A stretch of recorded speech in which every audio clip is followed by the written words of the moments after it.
Hello बच्चों, इस video में हम लोग हाइड्रोजन एटम के लिए श्रोडिंगर इक्वेशन सॉल्व करना सीखेंगे। और ये पार्ट जो है तुम्हारे लिए बहुत ही इम्पॉर्टेंट है, क्योंकि इसमें हाइड्रोजन एटम की जो आधुनिक संरचना, आधुनिक मॉडल के हिसाब से जो संरचना है वो इसी वीडियो में हम लोग समझेंगे।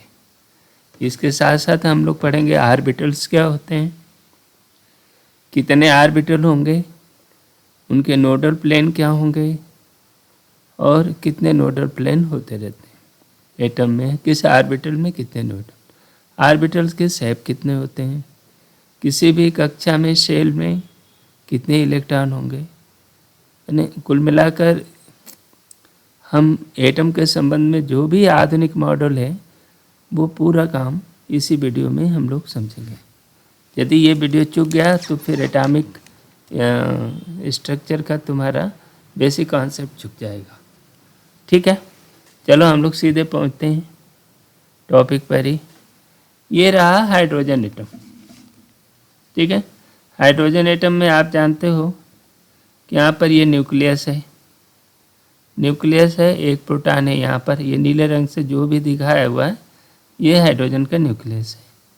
एक इलेक्ट्रॉन है ना, जो इससे आर दूरी पे है, न्यूक्लियस के सेंटर से आर दूरी पे स्थित है। इसका भी इलेक्ट्रॉन चार्ज ई है, इसका भी ई प्लस है।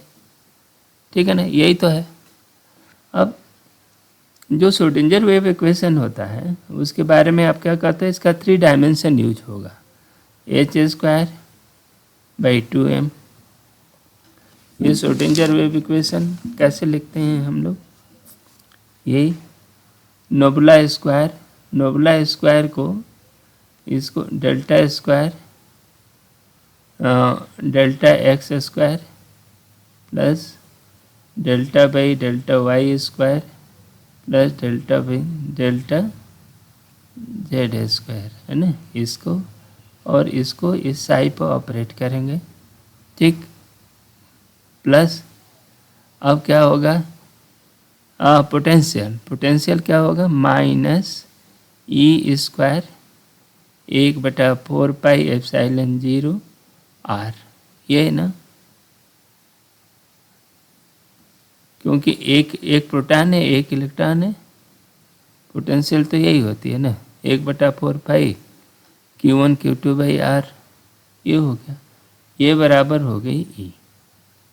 बस ये आपका है। इसको संक्षेप में हम लोग लिखते हैं कि कई जगह तुमको इस दिशा दिखेगा, h²² नोबुला स्क्वायर साई, ठीक, -e² 4πε0 r = E। ये हाइड्रोजन एटम का वेव फंक्शन है। स्टेशनरी स्टेट में दो वेव फंक्शन इस इक्वेशन से मिलेगा। अच्छा, ये एक फंक्शन हम डिफाइन कर देते हैं VR, है ना, VR = e² बाई 4πε0, है ना, r। ये आपका ये पोटेंशियल है। तो श्रोडिंगर वेव फंक्शन में आगे हम इस टोटल फंक्शन की जगह पर VR ही हम यूज करेंगे। ठीक है, छोटी सी गलती है, उस गलती को सुधार लो, और इस तरह की जो गलती होगी दूसरी जगह भी तो उसको ठीक कर लेना। इसमें ये जो श्रोडिंगर वेव फंक्शन लिखा है ना, यहाँ साई छूट गई है, यहाँ साई भी चाहिए, यहाँ भी साई चाहिए। ठीक है, यहाँ भी ये साई है, ये छूटा हुआ है, यहाँ ई साई है। ठीक है ना, श्रोडिंगर वेव इक्वेशन यही है। ठीक है, और ये जो पोटेंशियल है इसको इनकॉर्पोरेट करने के बाद ये एक्चुअल अब संक्षिप्त श्रोडिंगर इक्वेशन हाइड्रोजन एटम के लिए ये हो जाएगा, nabla psi 2m plus VR psi, ना, जनरल फॉर्म यही रहता है। क्योंकि हम लोगों को इसको ठीक से पूरा सॉल्व करना नहीं है, इसीलिए ये VR यहाँ डाल रखा है, ई साई। ठीक है ना। ये है आपका, ये श्रोडिंगर इक्वेशन है, इसी को सॉल्व करेंगे हम लोग। ठीक है, यदि इस तरह की गलती कहीं और भी होगी तो उसको भी इसी तरह सुधार लेना। ठीक है, आगे बढ़ते हैं। तो देखो, अब वास्तव में हमारा काम है कि इस वेव फंक्शन को हल करना। ठीक है ना, इस वेव फंक्शन को हल करना, और इसको हल करना उतना आसान नहीं है। कम से कम तुम लोग तो नहीं कर पाए, 11वीं 12वीं के वक्त बच्चे तो इसे हल नहीं कर पाएंगे, इतना आसान नहीं है। और ये हल करने का काम हायर जब एमएससी करोगे या तब उसमें हाइड्रोजन के इस फंक्शन को हल करने की कला सिखाई जाएगी। ठीक है ना। तो उसके पहले तो बस इसका क्वालिटेटिव डिस्क्रिप्शन करेंगे, लेकिन फिर भी ये कैसे हल करते हैं उसके बारे में हम लोग जरूर जानेंगे। ठीक है, तो अभी इस टॉपिक पर बहुत सीरियस होने के बजाय मैंने इसको सॉल्व हम कैसे करेंगे करने के बजाय प्रोसेस पर ध्यान दो। जो हम बात कर रहे हैं उन पर, शब्दों पर ध्यान दो। यह बहुत बारीकी से, हम ये नहीं कहते कि आप एकदम निकालना और वेव फंक्शन को हल करना सीख लो, नहीं, कैसे हल करते हैं। अभी एक पार्टिकल इन द बॉक्स, यानी पार्टिकल इन इनफाइनाइट वेल में तुमने सवाल लगाया है, जिसमें हम लोगों ने खुद ही हल किया है। वह आसान था, कर लिया, लेकिन उसी ने एक प्रोसेस हिंट किया जिसके आधार पर हम वेव फंक्शंस हल कर सकते हैं। एक तरीका हमारे पास है और उसी तरीके का यहाँ भी उपयोग होगा, लेकिन चूँकि सेपरेशन से भी जो वेव फंक्शन मिलते हैं वो भी बहुत ही कठिन होते हैं, तो सामान्य तो छोटे क्लास के बच्चे इसको हल नहीं कर पाएंगे, इसकी टेक्निक को अलग से सिखानी पड़ेगी। तो ये देखो, अब यहाँ पर देखो, जब इस वेव फंक्शन को हल करने की बात आती है ना, तो ये जो नोबुला फंक्शन है, नोबुला को इसको स्फेरिकल कोऑर्डिनेट में, ये स्फेरिकल कोऑर्डिनेट सिस्टम, अभी हम लोग एक्स वाई जेड की जानते हैं ना, कोऑर्डिनेट सिस्टम में इसको ट्रांसफॉर्म करते हैं, है ना। ये है क्या चीज़, एक्स वाई जेड में क्या है, देखो ये एक्स एक्सिस हो गई, ये वाई एक्सिस हो गई, और ऊपर हो गई जेड एक्स। ये इनके डायग्राम पर मत जाओ, हम अपने हिसाब से बनाएंगे। ठीक है ना। तो ये जेड एक्सिस ये है आपका। तो स्फेरिकल पोलर कोऑर्डिनेट में क्या करते हैं कि एक रेडियस वेक्टर है, एक गोले की कल्पना करते हैं। ये गोला है, उसकी रेडियस, किसी पॉइंट की पोजीशन को हम आर से बताते हैं। ये मान लो ये आर है, इस रेडियस वेक्टर की दूरी, ये पॉइंट आर दूरी पे है इस सेंटर ओ से। ठीक है ना। थीटा कोण बना रहा है, ये रेडियस वेक्टर जेड एक्सिस से थीटा कोण बना रहा है, और साथ साथ इसका जो प्रोजेक्शन है जो एक्स वाई प्लेन पे है ना, ये एक्स एक्सिस से फाई कोण बना रहा है। ठीक है ना। अब ये देख पाएगा नहीं, ये प्रोजेक्शन है जो कोण बना रहा है।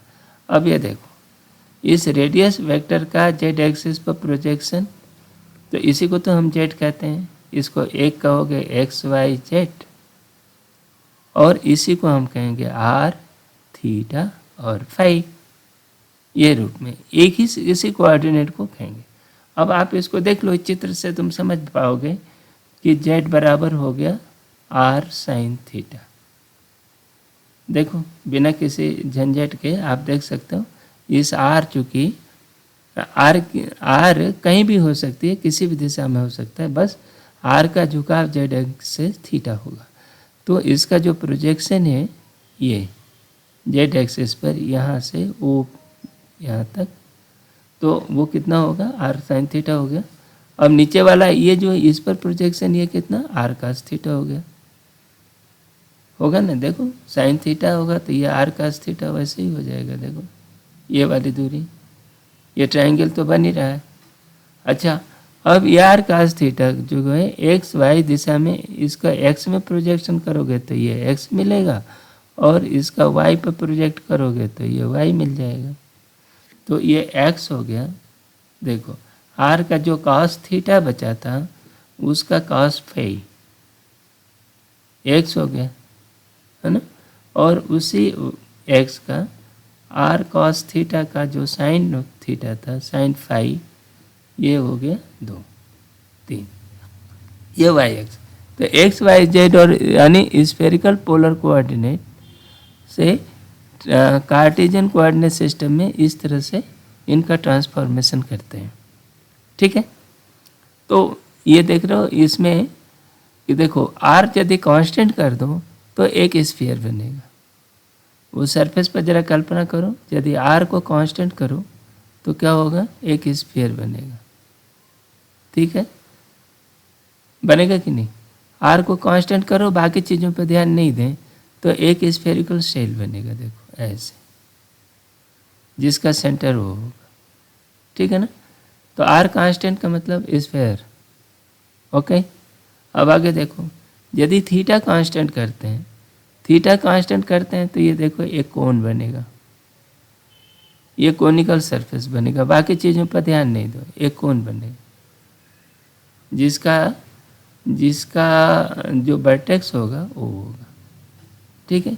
उसी तरह फाई कांस्टेंट करने पर एक प्लेन बनेगा, फाई कांस्टेंट करने पर एक प्लेन बन जाएगा। बस ये इस तरह का ये सिस्टम है। ये सिस्टम को समझ सको तो अच्छी बात है, नहीं तो ठीक ये समझो कि स्फेरिकल पोलर कोऑर्डिनेट में एक्स वाई जेड को हमने स्फेरिकल पोलर कोऑर्डिनेट में चेंज करना है, और चेंज करने का ये पैरामीटर है, ठीक है। अब इसको चेंज किया तो ये नोबला स्क्वायर की वैल्यू देखो ये इस तरह हो जाती है, ठीक है। ये ऐसे हो गई, ठीक है ना। ये कैसे किया है इसको तुमको नहीं करना है, लेकिन बस ये जानो कि ऐसा हो गया।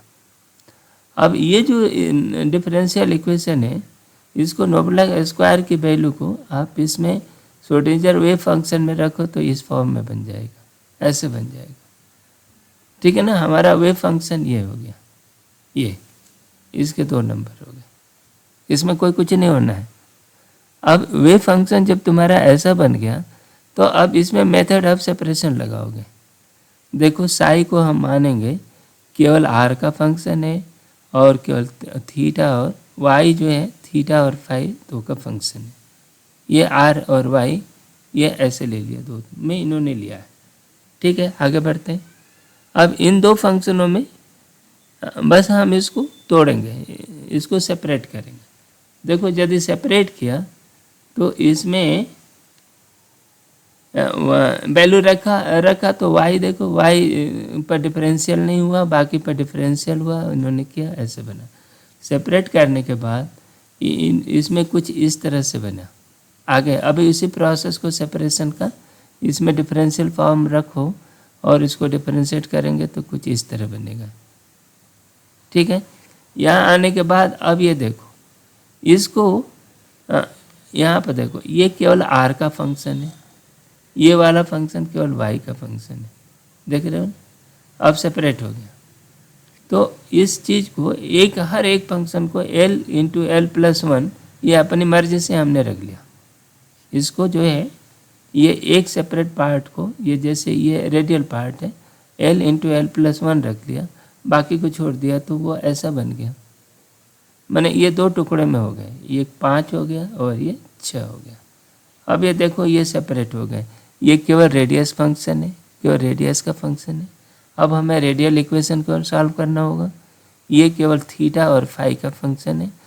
तो अब इस वाले दूसरे वाले छठा इक्वेशन जो है ना, इसको भी हमको सेपरेट करना पड़ेगा, क्योंकि 2 चीज़ें हैं, एक फाई और थीटा है, ठीक है। इसको भी इन्होंने किया, इसको भी थीटा एंगुलर इक्वेशन को ये इस तरह से इन्होंने कर लिया। एक थीटा फंक्शन लिया, वाई थीटा फाई को एक थीटा फंक्शन लिया और एक फाई फंक्शन लिया, और इसको इस वैल्यू में, इस एंगुलर फंक्शन में ये जो आया था सेपरेशन वाला उसमें रखा, देखा, इसको भी तोड़ा, 2 टुकड़े बन गए।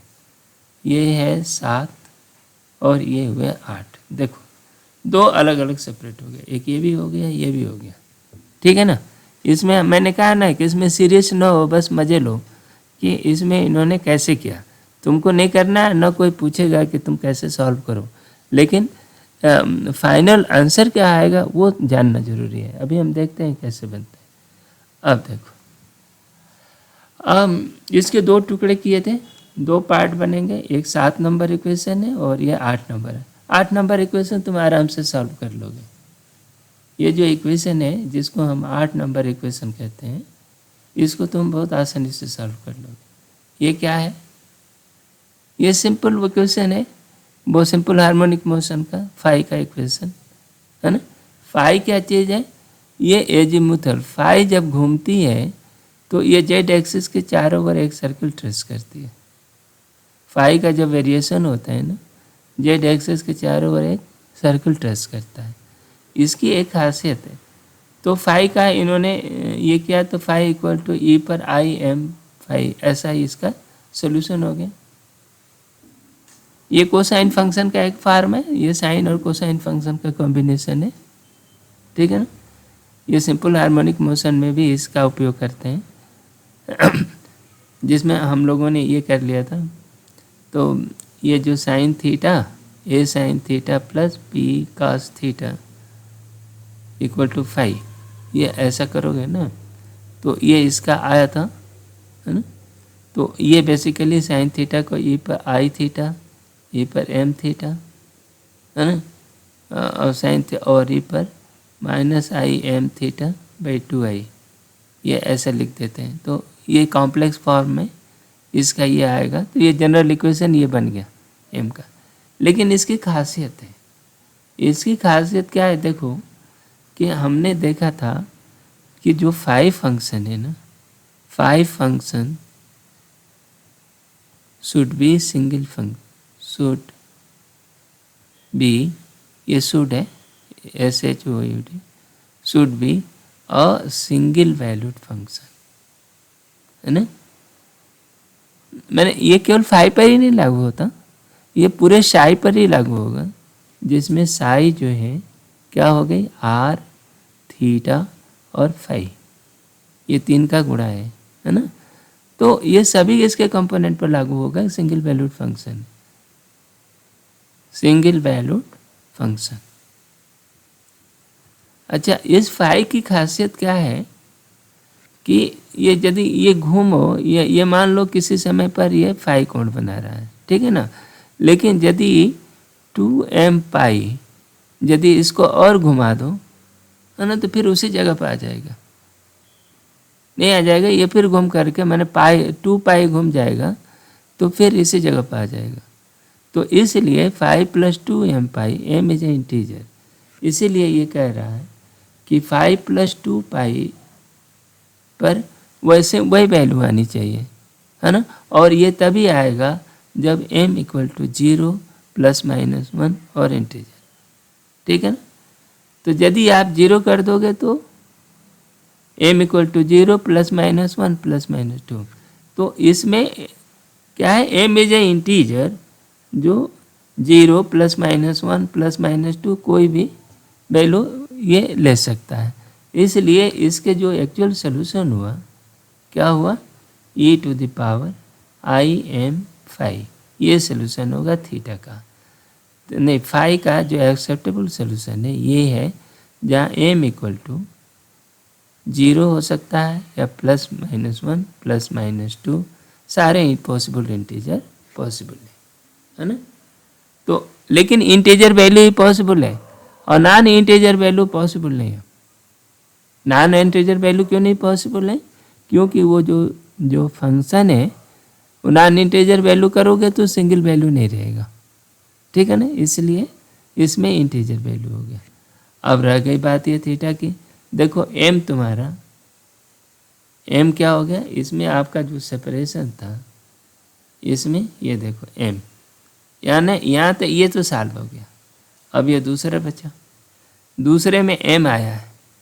m क्या आएगा, ये इंटीजर आ रहा है, लेकिन एक नहीं, वो कई इंटीजर आ सकते हैं और उसके करस्पॉन्डिंग ये थीटा की भी वैल्यू अलग अलग होगी कि नहीं, सेट ऑफ इंटीजर। तो हर m के लिए इसको सॉल्व करना पड़ेगा। तो एक पर्टिकुलर m के लिए ये इक्वेशन कुछ ऐसा हो गया, साइन थीटा। और ये जो साइन थीटा है, साइन थीटा को x मान लिया है इन्होंने, ठीक है ना।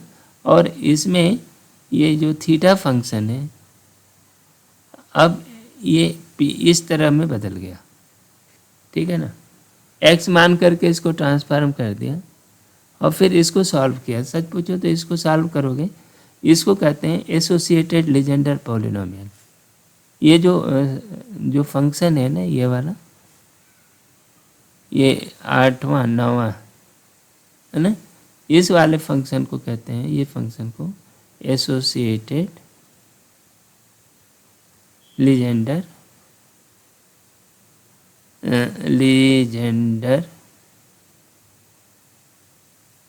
लीजेंडर पॉलिनोमियल,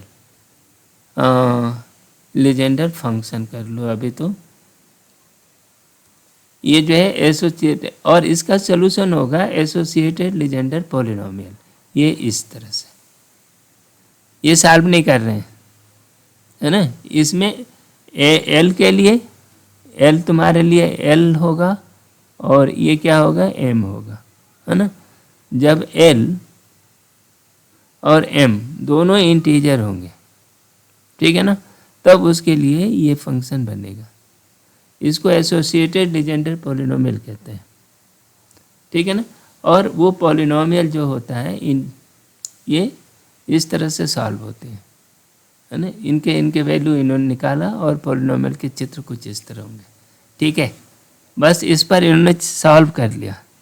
जब सॉल्व करोगे तो तुमको अलग से मज़ा आएगा, लेकिन अभी तुम सॉल्व करने की स्थिति में नहीं हो, तो बस इसमें ये कहो कि ये थीटा इक्वेशन भी इन्होंने सॉल्व कर लिया, लेकिन थीटा के लिए इनकी थीटा कर लिया, ठीक है। और इस थीटा और फाई दोनों फंक्शनों को मिलाकर करोगे तो ये आपका वाई फंक्शन सॉल्व हो गया, वाई थीटा और फाई, है ना। इसमें वाई और थीटा फंक्शन का सॉल्व कर लिया, ठीक है। अब आगे देखते हैं। अब रह गई रेडियल फंक्शन। तुम्हारे ये रेडियल था, इसको कहते हैं एसोसिएटेड लेगुरे पॉलिनोमियल। क्या कहते हैं, ये एसोसिएटेड, इसको इन्होंने ये इस फंक्शन से ट्रांसफॉर्म कर दिया, ये जो फाइनल इक्वेशन ऐसा है, ठीक है ना। इसको कहते हैं एसोसिएटेड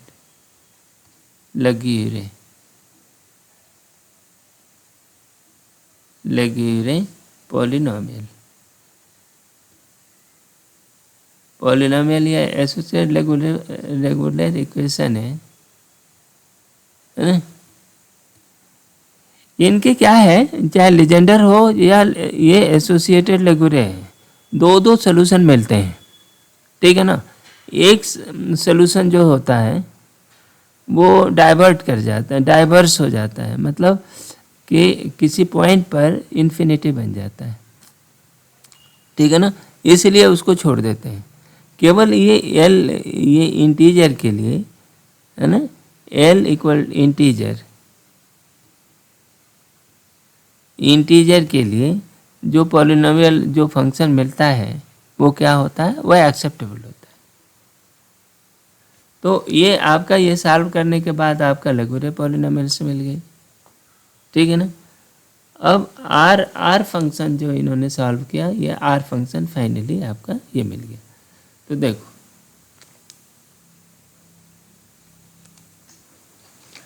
अब ये देखो, हमने l function, r function solve कर लिया, थीटा फंक्शन सॉल्व कर लिया, फाई फंक्शन सॉल्व कर लिया, ठीक है ना। अब हमारे पास जो टोटल साई इक्वेशन बना, देखो आर फंक्शन हम लोगों ने पीछे देखा कि हाइड्रोजन वेव फंक्शन किस प्रकार से सॉल्व होता है ना।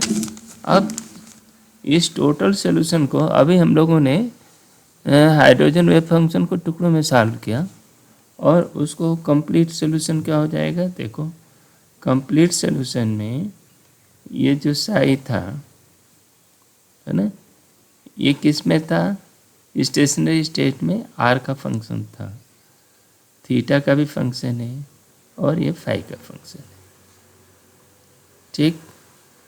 लेकिन इसका जो हमने माना था वो है आर फंक्शन जो केवल आर पर डिपेंडेंट था, थीटा केवल थीटा पर डिपेंडेंट है, और फाई फंक्शन। इन तीनों का प्रोडक्ट है, ठीक है ना। इनका सॉल्यूशन निकला।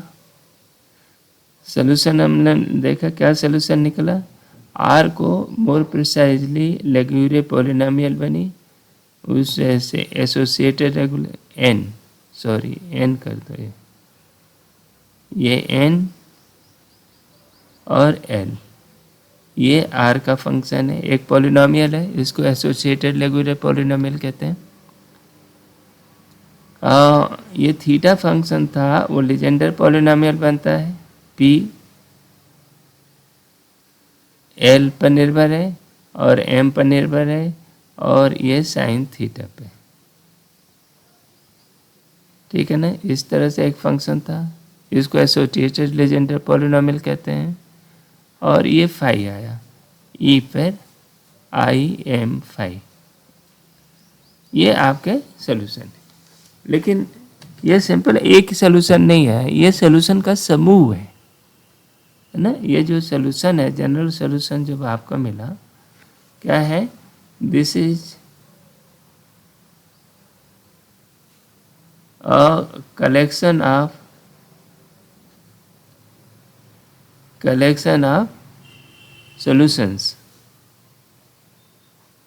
solution है ना।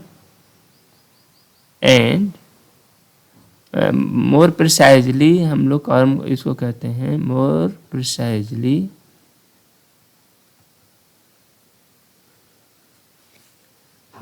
these are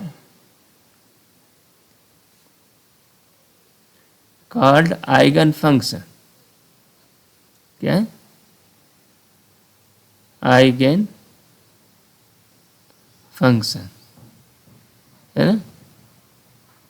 फंक्शंस ऑफ किसके, eigen function of Schrodinger equation.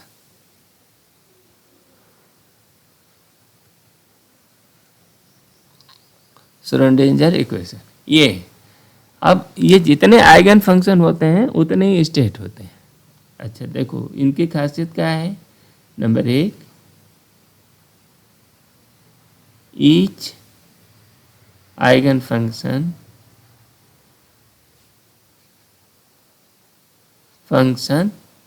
Represent one state, represents one state या ऑर्बिटल।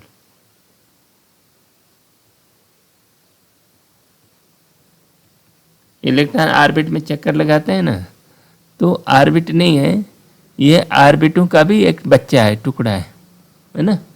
कि एक ऑर्बिट में कई तरह के ऑर्बिटल्स होते हैं, तो इसलिए इसका नाम ऑर्बिटल्स रखता है। तो हर वेव फंक्शन, एक आइगन फंक्शन, एक वेव फंक्शन जो होती है ना, एक क्या बताएगी, एक स्टेट रिप्रेजेंट करेगी।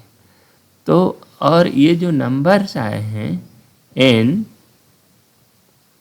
एम एन एल एम है ना, इनको कहते हैं आर कॉल्ड क्वांटम नंबर, ठीक है ना, क्वांटम नंबर्स। तो देखो, अच्छा एक सेट के लिए एन एल एम का जो एक सेट होगा, एक टपल होगा, उसके करस्पॉन्डिंग एक फंक्शन होगा, है ना। ये सारे जो है एन की वैल्यू देते जाओ। इसमें एक खासियत है इस सोल्यूशन की, और एक बात है, प्रॉपर्टी। इस सोल्यूशन की एक और ख़ास प्रॉपर्टी है, उस प्रॉपर्टी को देखो। ये जो क्वांटम नंबर्स होते हैं एक दूसरे से रिलेटेड होते हैं, है ना। The quantum numbers are not independent.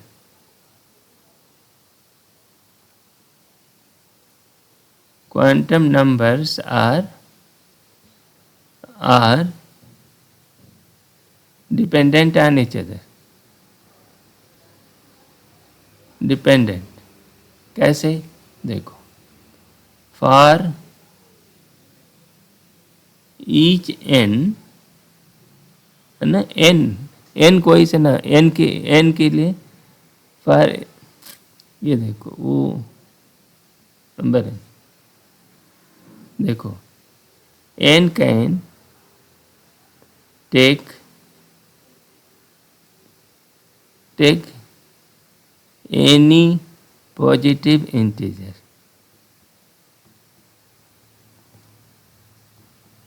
देखो ये हम डेराइव नहीं कर रहे हैं, इसको हमने ये रूल को डेराइव नहीं किया। वेव फंक्शन जब हम सॉल्व करते हैं तो उस वेव फंक्शन के गिनती कर रहे हैं, और इसमें ये है कि n जो होगा या तो 1 होगा, 2 होगा, 3 होगा, या ये बिलोंग टू जेड, कोई भी जेड हो सकता है, ठीक है ना, ये पॉसिबल है।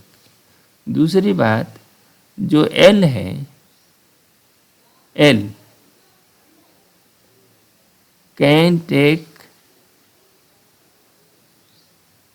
एनी वैल्यू फ्रॉम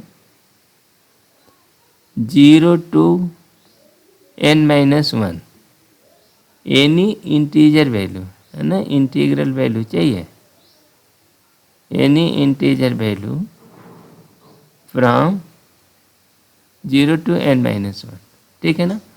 तो ये क्या है, ये डिपेंडेंट अपॉन n है।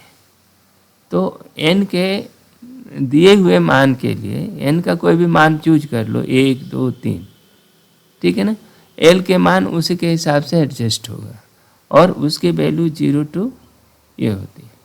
तीसरी क्वांटम नंबर m की विशेषता है, वो क्या है कि m कैन टेक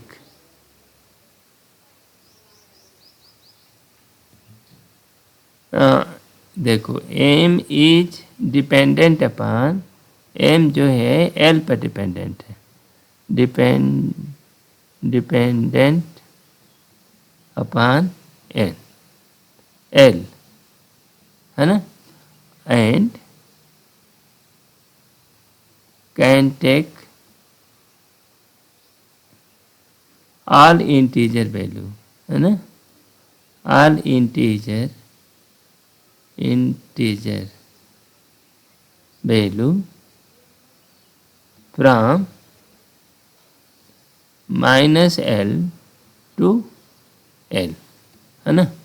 जैसे मान लो कोई भी नंबर लिया, 1 ले लिया हमने, है ना, तो n की वैल्यू क्या हो सकती है, m की पॉसिबल वैल्यू जो हो सकती है, -1 होगी, 0 होगा, 1 होगा, है ना। यानी -l to l के बीच में जितने भी इंटीजर्स हैं, पॉजिटिव नेगेटिव सब चलेगा, उतने ले सकता है।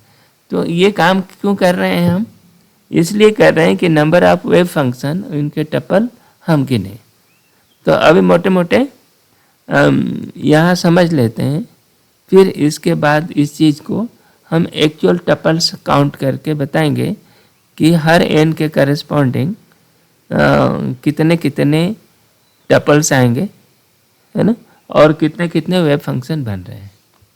अच्छा देखो, अब चौथी बात क्या है, कि for each tuple, for each given tuple क्या, n l m, ठीक है ना, there is only one wave function,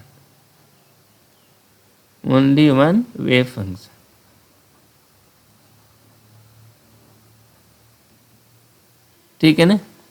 तो वेव फंक्शन मैंने जितने आप ऐसे टपल बना पाओगे n l m के, उतने वेव फंक्शन होंगे, है ना, which are orbital, which are associated with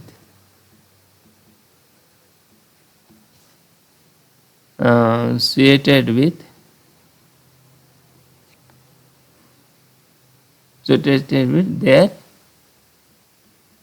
orbital. और एक वेव फंक्शन का एक ही ऑर्बिटल होगा। एक वेव फंक्शन का जो एक टपल बनेगा ना, उसका एक ही ऑर्बिटल होगा। तो जो सिंपली वी कैन से, है ना, that NLM is a address of, क्या है, एड्रेस ऑफ एन ऑर्बिटल। ठीक है ना। NLM एक एड्रेस है, उसको असाइन करने का एक तरीका है कि उसका वेव फंक्शन क्या है। जब वेव फंक्शन आपको पता हो गया तो वेव फंक्शन से उसकी एनर्जी निकाल सकते हो, उसका एंगुलर मोमेंटम निकाल सकते हो, और उससे जो भी फिजिकल प्रॉपर्टी है उस वेव फंक्शन से आप निकाल सकते हैं। ठीक है ना।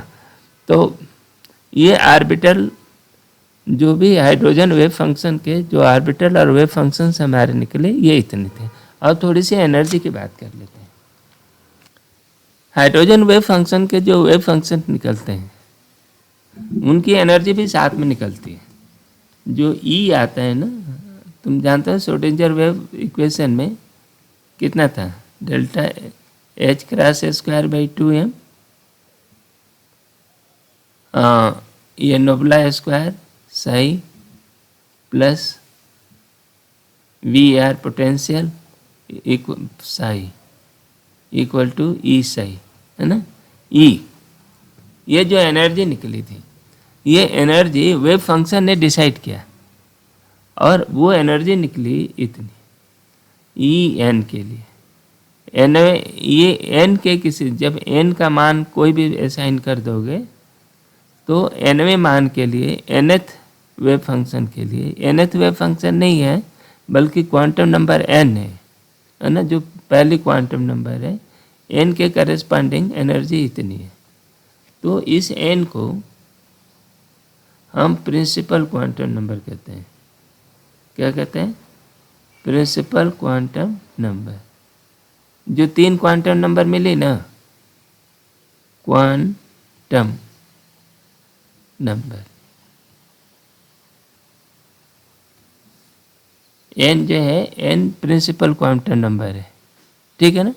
और इसमें जो एनर्जी होती है वो केवल n पर निर्भर होती है ना। और ये एनर्जी उतनी ही है जितनी कि हाइड्रोजन में, बोर मॉडल में हम हाइड्रोजन में निकली थी, है ना। बोर मॉडल में के अनुसार जो हाइड्रोजन की एनर्जी निकली nth ऑर्बिट की, वो बिल्कुल उसी के बराबर है। ठीक है ना। तो एनर्जी में यहाँ बहुत चेंज नहीं आया है। En जो है, इस पर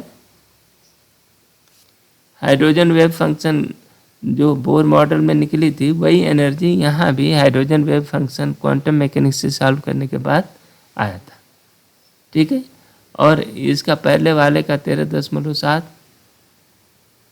इलेक्ट्रॉन वोल्ट -13 इतना निकला था, तो वही है। और En को आप क्या लिख सकते हो? En जो पीछे हम लोग पढ़ चुके हैं, -13.7 बटा n स्क्वायर। 13.7 या 6 कितना अपन लेते हैं, तीनों ने 7 ले लिया है, हम लोग 6 लेते रहे हैं पहले। तो ये इतने ही, ये इलेक्ट्रॉन, ये एनर्जी। लेकिन असली बात ये एनर्जी के मामले में ये है कि ये एनर्जी केवल क्वांटम नंबर n पर निर्भर करती है। ठीक है ना।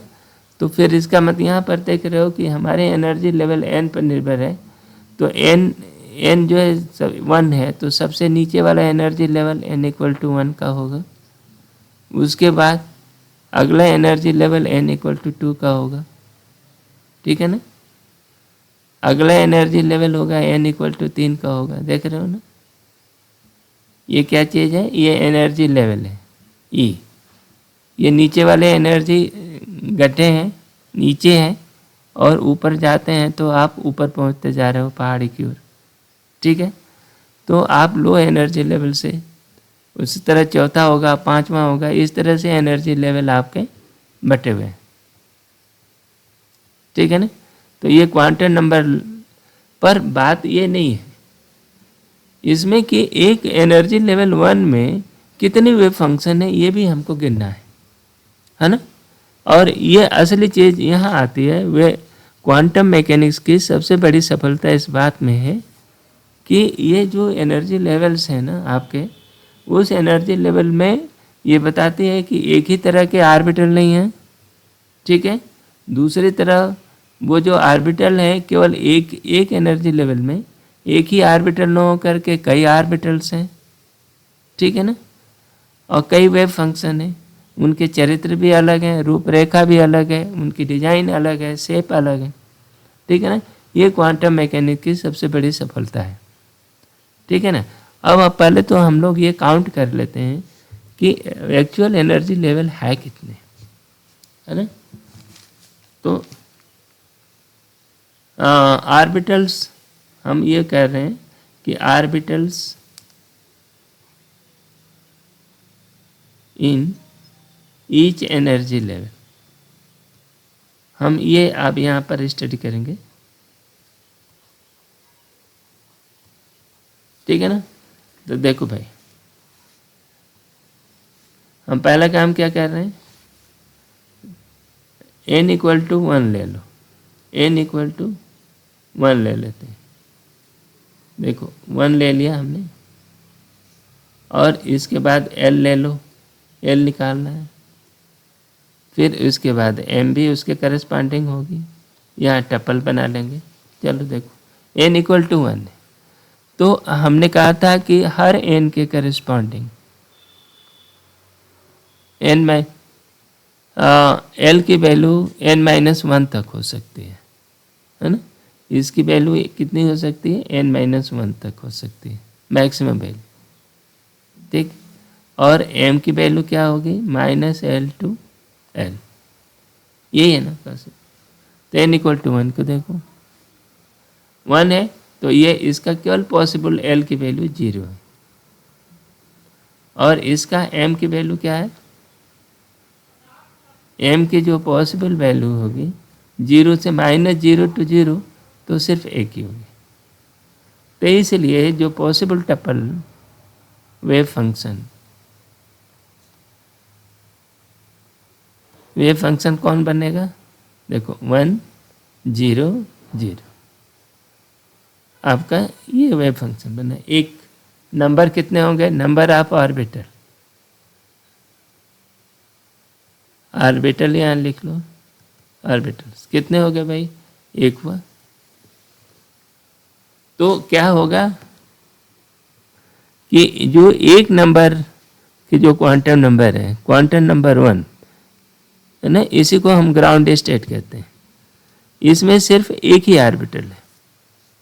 अब n इक्वल टू 2 में चलो, n इक्वल टू 2 में चलते हैं।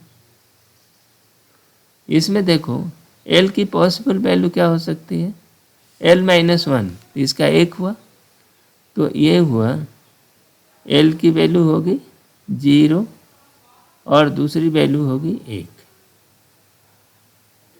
ठीक है ना।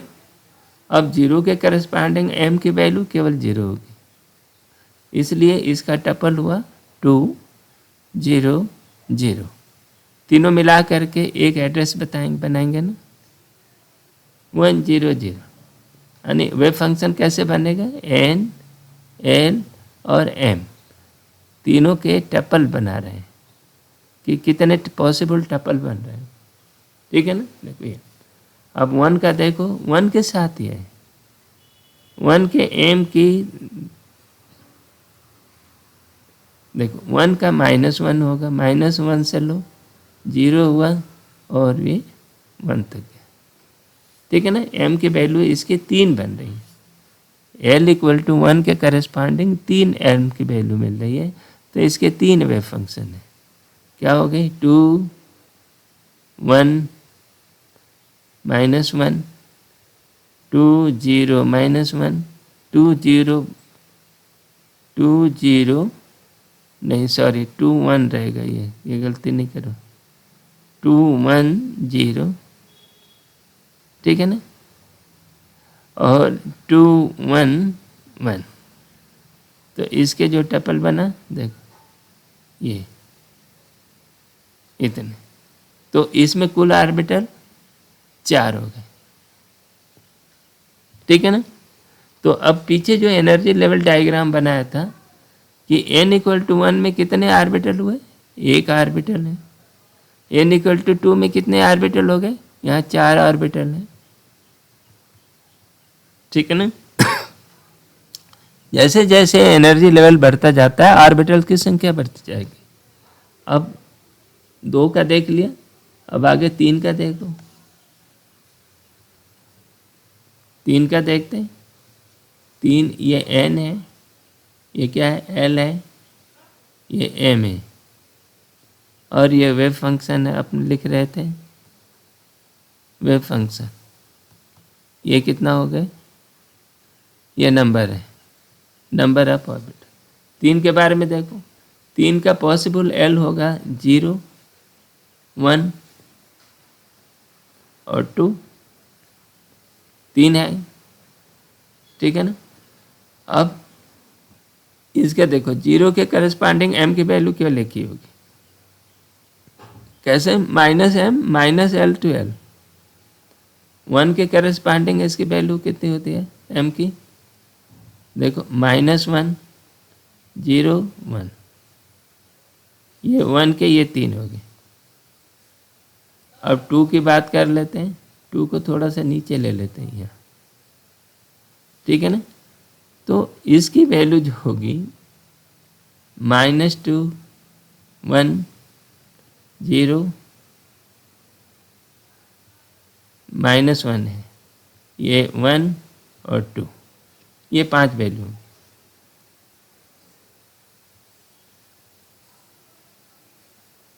ये 2 के करस्पॉन्डिंग 5 वैल्यू हुई, तो ये टपल कितने हो गए, देखो 3 0 0, ये हो गया, ठीक।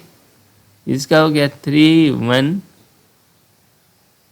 3 1 3 1 -1 0 1, इसके 3 टपल हो गए 4,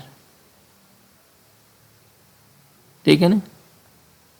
और इसके कितने हो गए 5, तो देखो 3 2 3 2 2 3 2, 5 हो गया ना, 5 चाहिए, 2 -1 0 1 2,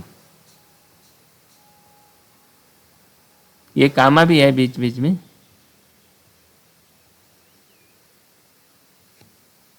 ये ऐसे सब में कामा है, ये टपल है।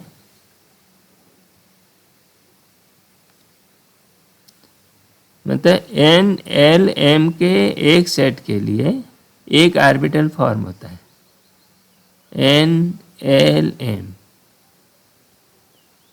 ठीक है ना। ये जो n l m का जो टपल बन रहा है, जितने पॉसिबल टपल होंगे उनके वेव फंक्शन होंगे। अब इनको जोड़ो, कितने हुए, एक, ये ऊपर हो गए 4 और 5 4 9, ये 9 ऑर्बिटल हो गए। अब यही बात 4 में देखो, n equal to 4, n l m, यही बोल रहे हैं ना। तो 4 के पॉसिबल वैल्यू 0 1 2 और ये 3, ठीक है ना। m के, तो l के करस्पॉन्डिंग देखो m वैल्यू कितनी हो सकती है, 0 के करस्पॉन्डिंग तो 0 ही हुआ, अकेला हुआ। 1 का -1 0 1, ये 1 के करस्पॉन्डिंग है, ठीक है। 2 के करस्पॉन्डिंग क्या आ रही है, -2 -1 0 1 2, ये जो सेट हो गए किसके हो गए, इनके हो गए। ये 3 किसके हो गए, इनके हो गए, ठीक है ना। और ये वाला 3 के करस्पॉन्डिंग -3 -2 -1 0, नीचे भी क्या होगा 1 2 3, ठीक है ना। ये कितने बन गया, ये 3 3 6 और 6 1 7, ये 7 लोग हो गए। तो वे फंक्शंस देखो, इनके टपल n l m के टपल कितने बन रहे हैं, तो इनके बन गए 4 0 0, ठीक है ना। ये 1 4 1 4 1 4 1, तो ये -1 0 1, कामा कर दो। अब ये टपल इसके बनते गए, है ना। अच्छा, इसके क्या टपल हो गया, 4 2 है, ये 4 2 4 2 4 2 4 2 4 2, कितना 4 4 2 5, तो इसके हो गए -2 -1 0 1 2।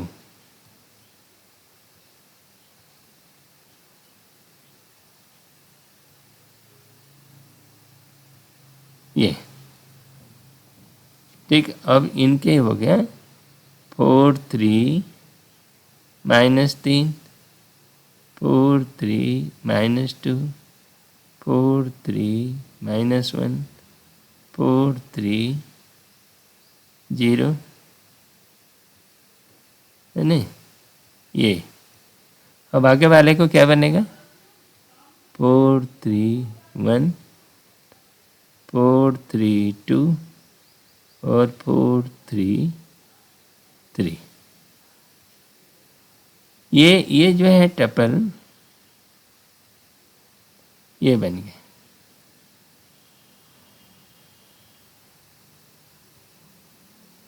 हाँ, अब गिन लो, इसमें कितने बने, इसमें 1 बना, इसमें कितना बन गया, 3 बन गया, है ना।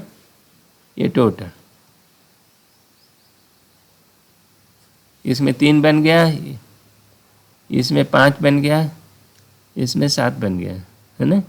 7 बन गया। सबको जोड़ोगे, ये n = 4 में 4 7 5 12 4 कितने हो गए जी, हाँ 16 हो गए ना। 7 5 12 4 16, बस ठीक है। n = 4 में 16 ऑर्बिटल हो गए, है ना। इसी तरह n = 5 में भी 16 ऑर्बिटल होते हैं, है ना। n = 4 में भी होते हैं, 5 में भी होते हैं। ये n = 5 में, n = 5 में भी n = 4 के बराबर ही रहता है, ऑर्बिटल होते हैं, है ना। क्योंकि ये सारा एटम जो प्रकृति में जितने भी एटम हैं, सब इतने ही ऑर्बिटल्स में खप जाते हैं, तो फिर आगे ऑर्बिटल की ज़रूरत पड़ती नहीं है। अच्छा, अब ये जो ऑर्बिटल बना है ना, देखो वो ऑर्बिटल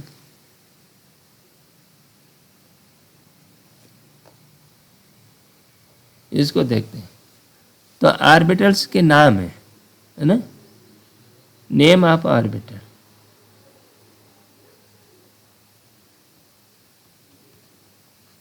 ऑर्बिटल्स, इन ऑर्बिटल के नाम रखे गए हैं। देखो, जो जिसका एल जो है, एल = 0 को हम एस ऑर्बिटल कहते हैं, उसका नाम क्या है, एस ऑर्बिटल। एल = 1 को, जिसका एल 1 रहता है, उसको हम पी ऑर्बिटल कहते हैं, ठीक है। और एल = 2 को डी ऑर्बिटल कहते हैं, ठीक है ना। एल = 3 को हम एफ ऑर्बिटल कहते हैं, है ना। तो ऑर्बिटल जो होते हैं सारे एनर्जी लेवल में, जो प्रकृति में जो एटम पाए जाते हैं, उसके सभी के सभी इन 4 टाइप के ऑर्बिटल में फिट हो जाते हैं। इसके अलावा L = 4 जो G कहोगे, वो G होता नहीं है, G डजेंट एग्जिस्ट, है ना। G does not exist. क्यों? ये नेचर में ऐसा होता नहीं है, ये एनर्जी बहुत हाई होती है इसकी। तो जी की एनर्जी बहुत हाई हो गई तो फिर इसमें कोई इलेक्ट्रॉन जाता नहीं, और ये कोई किसी इलेक्ट्रॉन की एक्साइटेड स्टेट भी नहीं है, ठीक है ना। तो इसलिए ये एग्जिस्ट नहीं करता। अच्छा, अब थोड़ी सी और इन क्वांटम नंबर के नाम भी जान लो कि एन को हम कहते हैं प्रिंसिपल क्वांटम नंबर। एन के नाम को हम कहते हैं प्रिंसिपल क्वांटम नंबर।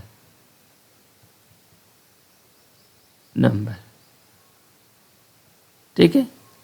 एल को कहते हैं, उसका नाम दिया जाता है एजीमुथल। एजीमुथल नाम है बस, एजीमुथल क्वांटम नंबर।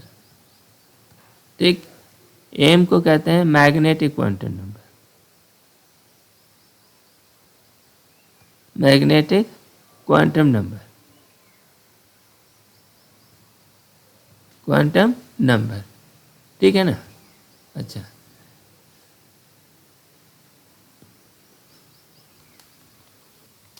जब हम लोग क्वांटम नंबर की बात कर ही रहे हैं तो एक छोटी सी चीज़ और समझ लेते हैं। एक और क्वांटम नंबर होती है जिसको हम स्पिन क्वांटम नंबर कहते हैं।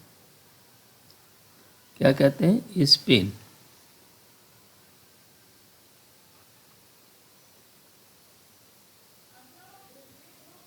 Quantum number. स्पिन, स्प्रिन नहीं है, स्पिन। स्पिन चक्कर लगाना, है ना। तो जो ये इलेक्ट्रॉन्स होते हैं, इलेक्ट्रॉन प्रोटॉन्स जो भी हैं, तो वो अपनी एक्सिस पे लट्टू की तरह ऐसा चक्कर लगाते हुए से माने गए हैं, लेकिन चक्कर लगाते हुए कोई दिखता नहीं है ना। हर इलेक्ट्रॉन के पास, उसके पास स्पिन होती है ना। और ये स्पिन जो होती है, स्पिन क्वांटम नंबर, इनका इंट्रिंसिक प्रॉपर्टी है। इंट्रिंसिक माने उनका आंतरिक प्रॉपर्टी है। उसको आप, एक वेव है, आप उसको पता नहीं लगा सकते कि वो किस तरह से घूम रही है, लेकिन उसके साथ स्पिन भी साथ में निहित है। ये किसने बताया? इसको डिराक ने कहा था। डिराक श्रोडिंगर के भी एडवांस लेवल पर ये थिंकर थे, है ना। डिराक ने श्रोडिंगर वेव इक्वेशन है ना, उसमें ये मान कर चला है कि ये वेलोसिटी इज जीरो, माने रिफरेंस फ्रेम इज, क्या हमने मान कर चला? Reference frame is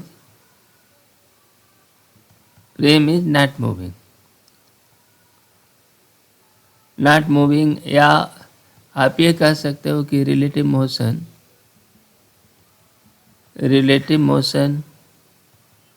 of nucleus and electron is low, है ना, लो या स्मॉल, इनकम्पेरेबल टू सी। किससे? प्रकाश का वेग कंपेरेबल टू सी, है ना। ये हमने मानकर चला था, लेकिन डिराक ने कहा कि नहीं, इलेक्ट्रॉन बहुत तेज घूमता है। तो ये जो है आपका जो श्रोडिंगर इक्वेशन है, जो आप कम स्पीड मानकर चल रहे हो, वो गलत है, और इसके लिए हमें रिलेटिविटी का सहारा लेना पड़ेगा, है ना। और वो रिलेटिविस्टिक मैकेनिक उसको कहते हैं, डिराक ने जो इक्वेशन बनाया था उसको relativistic quantum equation,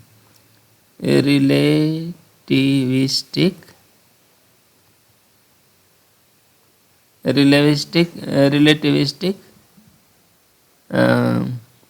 quantum mechanic कहते हैं उसको, है ना। क्वांटम मैकेनिक, है ना। उसको क्या किया? डायमेंशन बढ़ा दिया, ठीक है ना। तो रिलेटिविस्टिक होता है, उसमें इसकी स्पीड को भी इनकॉर्पोरेट किया, है ना। और जो एनर्जी थी उसको रिलेटिविस्टिक मैकेनिक के हिसाब से सेट किया। आइडिया इतना ही था, लेकिन उसने थोड़ा सा इसको इनलार्ज किया और उसमें आधार पर देखा कि जो एक चौथी क्वांटम नंबर में मिलती है उसको स्पिन क्वांटम नंबर, और उसका सिंबल है एस। क्वांटम नंबर एस कहते हैं। एस की वैल्यू जो होती है वो या तो प्लस हाफ होगा या माइनस हाफ होगा, बस केवल दो ही वैल्यू होती है ना। तो ये spin value, spin quantum number की वैल्यू हाफ या माइनस हाफ ही होती है, ठीक है ना। अच्छा, इनका स्पिन का एंगुलर मोमेंटम कितना होता है? देखो, स्पिन का एंगुलर मोमेंटम भी तो होगा ना साथ में। Angular moment, spin angular momentum, spin angular momentum की वैल्यू जो होती है हाफ एच क्रॉस या माइनस हाफ एच क्रॉस। बस स्पिन के साथ ये दो बातें जुड़ी हुई है कि एक तो इनकी वैल्यू प्लस हाफ और माइनस हाफ के बाद होती है, बराबर होती है। दूसरी स्पिन जो होती है ये। तो अब हमारे क्वांटम नंबर्स जो है स्पिन को मिला करके 4 क्वांटम नंबर हो गए। क्या हो गया? एम, एन, एम, एल और स्पिन, है ना। इनको भी इनकॉर्पोरेट करना पड़ेगा। समझ में आए क्या? ये चारों को मिला करके एक स्पिन क्वांटम नंबर, एक वेव फंक्शन बनाया। क्या है? एक वेव फंक्शन माना, ठीक है ना। लेकिन अब ये देखो, कुछ है इसमें बहुत फर्क पड़ता नहीं। इससे हमारे जो कैलकुलेशन थे ऑर्बिटल की संख्या में फर्क नहीं पड़ता। तो अच्छा, एक चीज़ और है कि जो हमारे जो पार्टिकल्स हैं, 2 टाइप्स ऑफ पार्टिकल होते हैं। 2 टाइप्स ऑफ पार्टिकल। तुम्हारा पार्टिकल क्या है जानते हो? इलेक्ट्रॉन, प्रोटॉन, न्यूट्रॉन, फोटॉन, इस तरह के पार्टिकल तुमने देखा है। ये पार्टिकल 2 तरह के होते हैं। एक वो है जो हाफ स्पिन वाले हैं, हाफ स्पिन, है ना। दूसरे वे हैं जो 0 या 1 स्पिन वाले हैं, ठीक है ना। तो हाफ स्पिन वाले पार्टिकल को कहते हैं फरमाइन। नाम है बस, फरमाइन, ठीक है। ये हाफ वाले। और ये इंटीग्रल स्पिन वाले को कहते हैं बोसान। बोसान, बोस पार्टिकल, है ना। और ये फर्मी पार्टिकल। जो फरमाइन होते हैं वो स्पेस घेरते हैं, है ना। ये लोग क्या करते हैं? They tech space. वो एक्चुअली क्या है, जिस कमरे में ये बैठ जाता है ना फरमाइन, वो उसमें दूसरे किसी को घुसने नहीं देता, है ना। दे ऑक्यूपाई स्पेस। मैंने जिस स्टेट में, जिस कमरे में, जिस ऑर्बिटल में जा कर के बैठ गया, ठीक है ना, उसमें किसी और इलेक्ट्रॉन को और दूसरे पार्टिकल को घुसने नहीं देगा। इसलिए इसको ये स्पेस घेरता है, ठीक है ना। और ये जो दूसरे हैं जैसे फोटॉन, इसका एग्जाम्पल है फोटॉन, है ना। फोटॉन को क्या है, एक ही कमरा ले लो, एक ही ऑर्बिटल ले लो, और इसमें जितने चाहे उतने फोटॉनों को इसमें पंप कर दो, कोई फर्क नहीं पड़ता। सारे के सारे इसी में ठूंसते चले जाओ और सब चले जाएंगे, जगह कोई नहीं घेरेगा, और जितना चाहो उतना डाल दो, ठीक है ना। लेकिन इलेक्ट्रॉनों के मामले में ऐसा है नहीं। इसमें एक इलेक्ट्रॉन ने कब्जा कर लिया तो दूसरे के लिए दूसरी जगह चाहिए, ठीक है। तो ये है, ये चीज़ जो है इलेक्ट्रॉन की इस प्रॉपर्टी को हम लोग जब एटम के एक्चुअल एटम में उसका इलेक्ट्रॉनिक विन्यास हम लोग पढ़ेंगे तब उसमें देखेंगे। लेकिन अभी तो ये क्वांटम नंबर के संदर्भ में देखो कि ये क्वांटम नंबर जो होते हैं ये 4 हो गए और ये ऑर्बिटल डिसाइड करते हैं।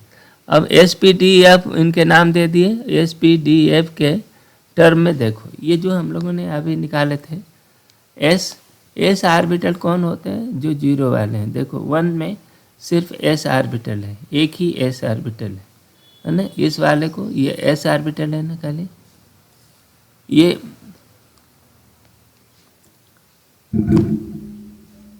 n=2 में देखो ये दो तरह के ऑर्बिटल हैं। एक ये वाला ऑर्बिटल जो है इसका एंगुलर एजीमुथल 0 है, तो ये s टाइप का ऑर्बिटल है, और दूसरा है ये p टाइप का ऑर्बिटल है। तो ये p टाइप के कितने ऑर्बिटल हैं? 3, और इसके ऑर्बिटल है 1। ठीक है।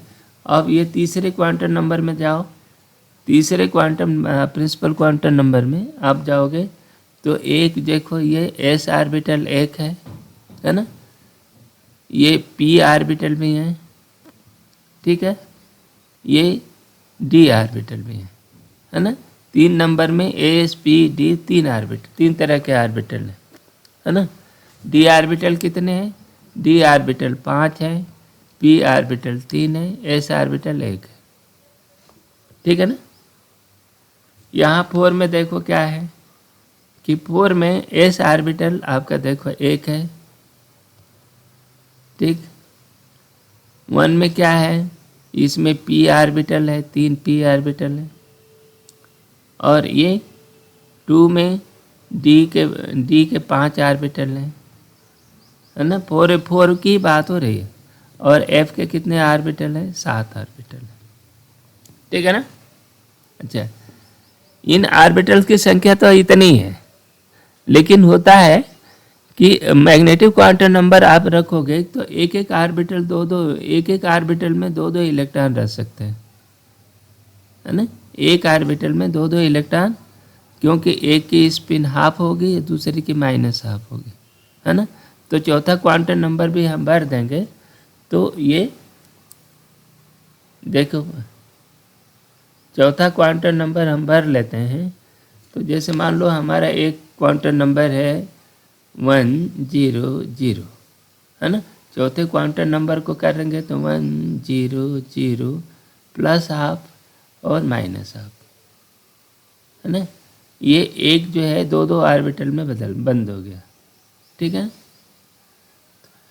तो ये क्या हो गया कि ये जितने ऑर्बिटल तो उतनी है ना, s p d f, ये 4 तरह के ऑर्बिटल है। अब इसके हर एनर्जी लेवल में देखो आपके पास क्या स्थिति बनी है, ये ग्राउंड लेवल है ना। ग्राउंड लेवल में n=1 है, ठीक है। एनर्जी लेवल n=1 माने सबसे छोटी एनर्जी ये 13.6 इलेक्ट्रॉन वोल्ट, -6 इलेक्ट्रॉन वोल्ट की एनर्जी लेवल है। इसमें सिर्फ एक ऑर्बिटल है ना, और एक ऑर्बिटल है, ठीक है ना। और इस ऑर्बिटल में वो है 1s। ऑर्बिटल किस तरह का है? 1s, s टाइप का है। n=2 में देखो, n=2 में हमारे पास 2 तरह के ऑर्बिटल हैं। एक s ऑर्बिट थोड़ा सा ऊपर, n=2 मैंने इसे भाग दोगे ना तो कितना बनता था? 3.4 आता है ना, -3.4 इलेक्ट्रॉन वोल्ट पर ये एनर्जी E2 की एनर्जी इतनी हो गई, इतनी। ये E1 की है ग्राउंड। इनकी एनर्जी में ये 2 है, 2s इलेक्ट्रॉन है और ये 2p इलेक्ट्रॉन है, लेकिन 2p इलेक्ट्रॉन 3 है ना।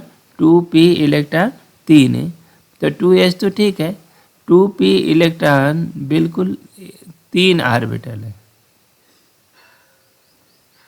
ये 3 ऑर्बिटल हैं, और तीनों ऑर्बिटल बिल्कुल एक ही एनर्जी, ये जो है सेम एनर्जी के हैं, सेम एनर्जी, है ना। ऐसे एनर्जी लेवल को डिजेनरेट कहते हैं, नाम दिया है डिजेनरेट, है ना,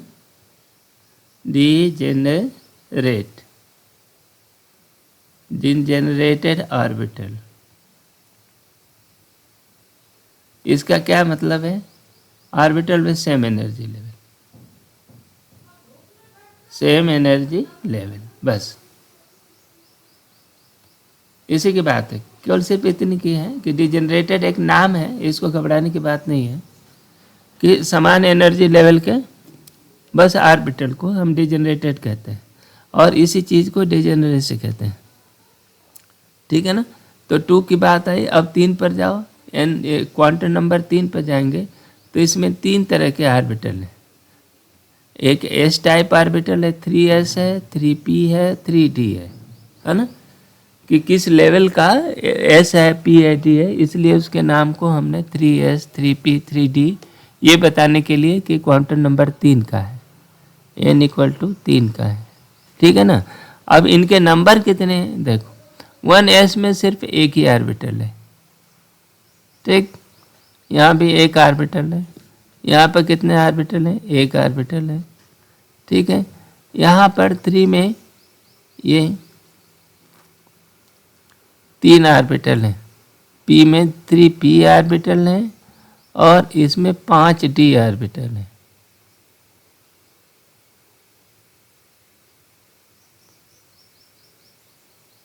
पाँच डी ऑर्बिटल है ना। n = 3 पर वेव फंक्शन हम लोग पीछे जो काउंट किए हैं उसी को यहाँ ये पिक्टोरियल रिप्रेजेंटेशन है। 4 में देखो तो 4 में ये 4s है, 4s सिर्फ एक है। ठीक, 4p 3 है।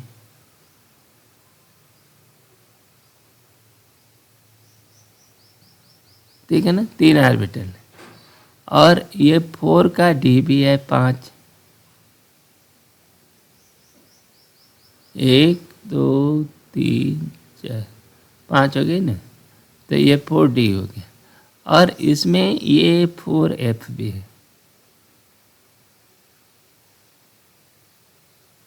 इसमें 7 है, 1 2 3 4 5 6, इसके साथ है तो इसको कहते हैं 4f है ना।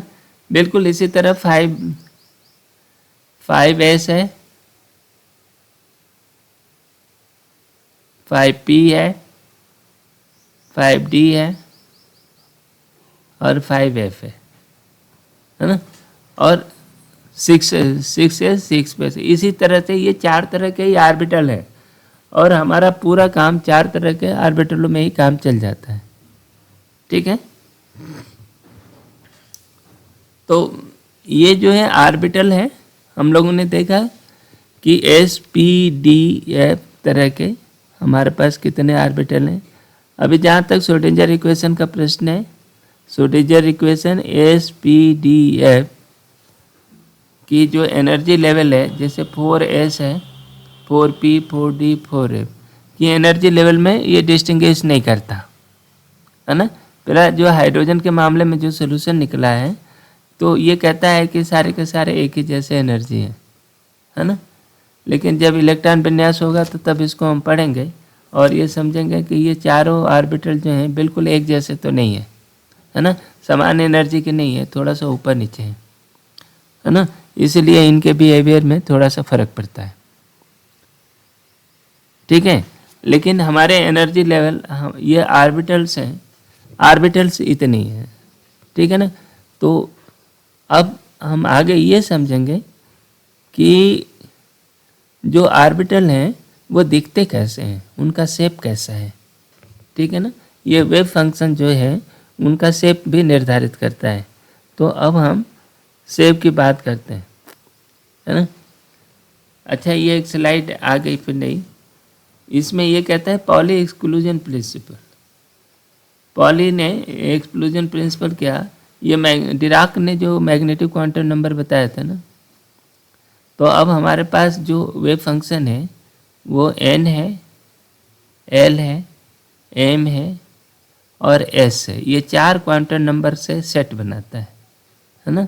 और एक सिंगल वेव फंक्शन बनाता है और सिंगल स्टेट डिनोट करता है ना।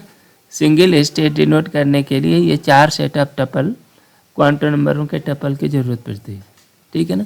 इन्हीं टपल के संदर्भ में पाली कहता है कि no 2 electrons in a atom can have the same set of 4 quantum number. मतलब कि इलेक्ट्रॉन्स हैं, 2 इलेक्ट्रॉनों के सारे क्वांटम नंबर एक नहीं होंगे, ये बोल रहा है कि नहीं 2 इलेक्ट्रॉन को लो, इनके सारे क्वांटम नंबर एक जैसे नहीं होंगे बल्कि अलग होंगे। या एक ये कहो कि एक क्वांटम नंबर एक स्टेट में केवल एक ही इलेक्ट्रॉन ऑक्यूपाई करेगा, दूसरा नहीं करेगा, है ना। तो ये उसी को दूसरे वर्ड में कर रहा है कि 2 इलेक्ट्रॉन में exist in the same orbital and this electron must have opposite spin. ठीक है, एक ऑर्बिटल जो आप n, l और m का बनाओगे, है ना, इसमें 2 इलेक्ट्रॉन रह सकते हैं, एक का स्पिन प्लस हाफ होगा, दूसरे का स्पिन माइनस हाफ होगा। बिल्कुल ये ऊपर वाली ही बात को कहता है।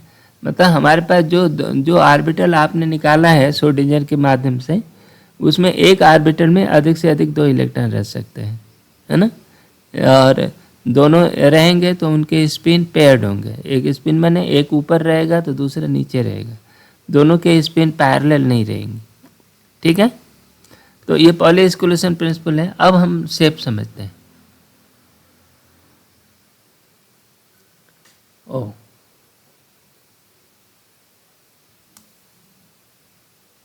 हम लोग पहले शेप समझते हैं। नहीं, शेप समझने के लिए अब ये देखो, हाँ, शेप को डिसाइड करने का काम कौन करता है? देखो ये साई स्क्वायर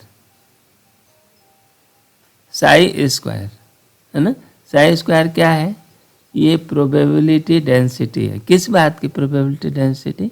कि पार्टिकल उस जगह पर है कि नहीं, है ना।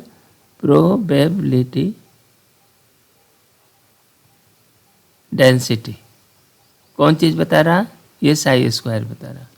और साई में जो बेसिक चीज़ है, इसमें साई का एक पार्ट क्या है? आर स्क्वायर, आर है ना, आर वेव फंक्शन, और उसका स्क्वायर काम करेगा, है ना। बाकी तो वो ओरिएंटेशन बताते हैं, है ना। ये थीटा वाला जो रहता है तो थीटा और फाई स्क्वायर है, ये मिलकर ही तो साई स्क्वायर बनेगा ना। साई स्क्वायर एग्जैक्टली नहीं है, स्क्वायर से साई स्क्वायर जरूर डिफाइन है। साई और साई का कॉन्जुगेट है ये, है ना, इसी को स्क्वायर कहें, ऐसा बताता है। इसलिए ये कंफ्यूज नहीं करना कि हम साई का स्क्वायर, बल्कि हमने साई के मैग्नीट्यूड का स्क्वायर कर दिया। तो इसमें आर के मैग्नीट्यूड का स्क्वायर है ये। ठीक है, तो हमारे काम में जो महत्वपूर्ण भूमिका निभाता है ये रेडियल वेव फंक्शन। ठीक है ना, रेडियल वेव फंक्शन ये बताता है कि ऑर्बिटल का शेप कैसा होगा, है ना। हम क्या बात कर रहे हैं? Shape of orbitals. ठीक है ना, तो ये देखो साई आर, ये रेडियल फंक्शन है एस ऑर्बिटल का, 1s का ये रेडियल फंक्शन। ठीक है ना, और इसका स्क्वायर करोगे तो ऐसा बनेगा। लेकिन जो प्रोबेबिलिटी जो बनेगी ना, वो जो प्रोबेबिलिटी बनती है वो बनती है ऐसा, 4 पाई आर स्क्वायर डी आर। ये तो ये वॉल्यूम हो गया। देखो ऐसा रेडियल है ना, तो ये गोले और छोटा सा छिन्न पार्ट ले लो और पूरे स्पेस पर हमको इंटीग्रेट करना है। ये सेंटर है, तो ये 4 पाई आर स्क्वायर डी आर, तो ये तो एरिया हो गया, है ना। और इसमें आर का स्क्वायर का भी गुणा करोगे तो इसमें आर स्क्वायर करोगे, तो ये प्रोबेबिलिटी डेंसिटी इस फंक्शन से एक्चुअली पता लगेगी। और उसका पूरा स्पेस में मैंने ये इतना प्रोबेबिलिटी डेंसिटी बेसिकली ये बताएगी, इतना 4 पाई आर स्क्वायर का भी आप इसमें गुणा करोगे, है ना। तो एक्चुअली इसका आपका जो प्रोबेबिलिटी आती है, ये न्यूक्लियस है ना, न्यूक्लियस के पास ही रहती है इसका ये, मतलब ये R0 जो बोर की रेडियस R0 है ना, बोर की रेडियस जो R0 है वहीं पर इसका एवरेज आता है। ठीक है ना, तो Rn बराबर कितना होता है? R0 n स्क्वायर, ये रहता है ना। तो ये बोर की जो पहली कक्षा आती है इसके इलेक्ट्रॉन की, वो R0 पर रहती है, तो इसका एवरेज करोगे तो बोर की रेडियस के बराबर ही आएगी, ठीक है ना। तो प्रोबेबिलिटी जो आएगी, मतलब ये न्यूक्लियस है और न्यूक्लियस के इसने चारों ओर एक स्फेरिकल सेल के रूप में, लेकिन ये ऑर्बिटल जो होगा ना, ये स्फीयर होता है, स्फेरिकल सरफेस होता है, माने चारों ओर से ढका हुआ। स्फीयर पे इलेक्ट्रॉन कहीं भी मिल सकता है ना, हर जगह उसके पाए जाने की प्रोबेबिलिटी है। तो ये वेव फंक्शन 1s का है। अच्छा, दूसरा वेव फंक्शन देखो, ये 2s का है। 2s माने n = 2 का s का वेव फंक्शन है। ये वेव फंक्शन देखो, ये यहाँ पर एक जगह 0 बन गया है, क्या हो गया, ये रेडियल वेव फंक्शन, ये r है, बेसिकली हम r ही कह रहे हैं। ये वेव फंक्शन कुछ इस तरह है, तो इसके मैक्सिमम एवरेज कहीं इधर जाएगा ना, देखो। तो ये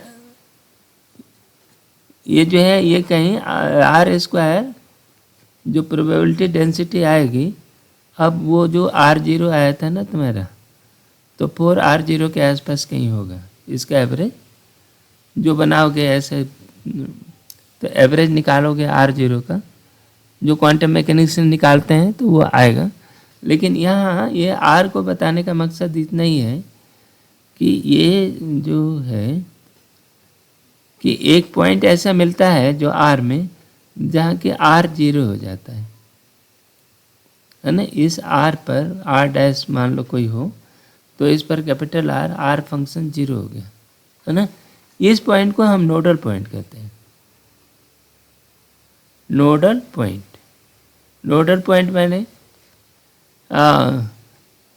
the point where wave function vanishes, है ना। नोड्स क्या है,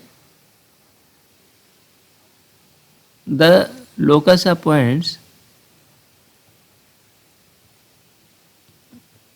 where wave function vanishes, wave function becomes 0। बस ये ऐसे नोट कहते हैं। और ऐसा है, ये जब इसको स्पेस में दिखाओगे तो ये एक सरफेस बनाता है।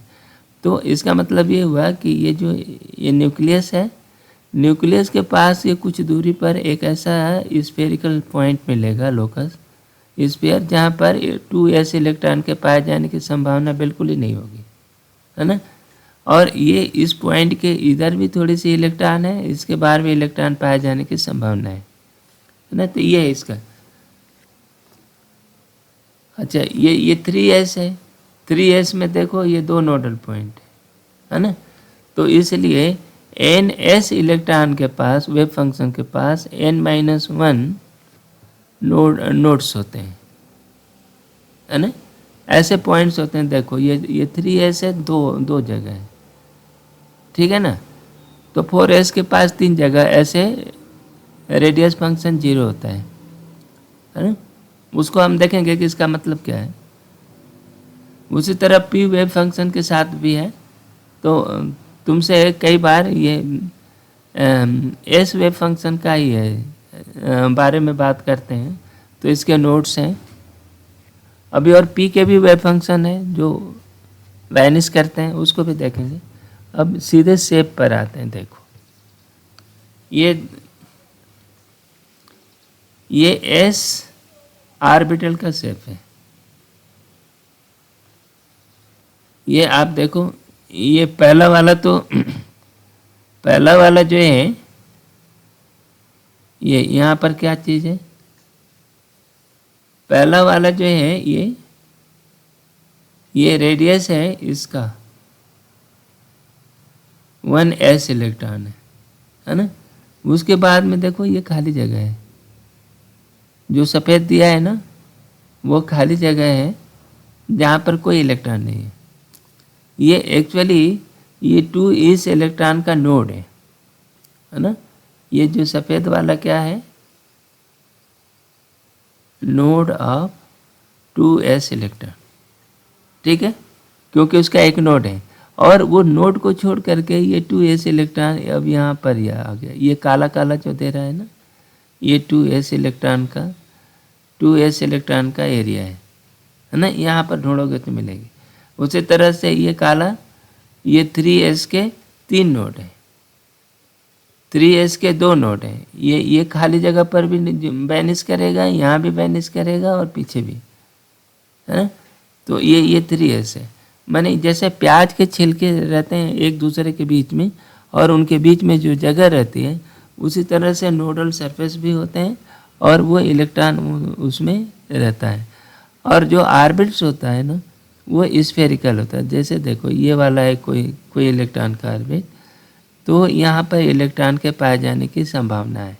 कौन वाला इलेक्ट्रॉन मिलेगा यहाँ पर खोजोगे तो देखो पहला 1 2 3 ये 4 ये 5वां, ये 4s वाला इलेक्ट्रॉन मिलेगा, है ना।